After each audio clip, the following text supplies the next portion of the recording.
How to allow friends to join private Roblox server. So first what you want to do is just go to a game that you have a private server. So I have a private server in this game, so I'm just gonna go right here. Then just simply click on the server option or the server menu here, just below the play button.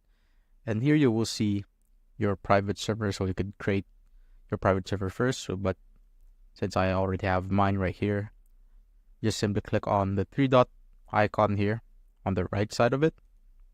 Then click on configure. Wait for it to load. As you can see, you will see the allow joining option just right there. So simply click on the switch button to enable it. And make sure that you also enable the friends allowed option right here. And now once that's done, it successfully changed the setting, and now you could send the link to your friends so that they can join. And to do that, you just simply need to click on the generate button right here on the private server link, generate, and just copy this code right here by clicking on the copy icon or the copy button right there. Now you can send it to your friend so that they can just simply paste it on the browser just like this. And that's how you basically let your friends join your private Roblox server.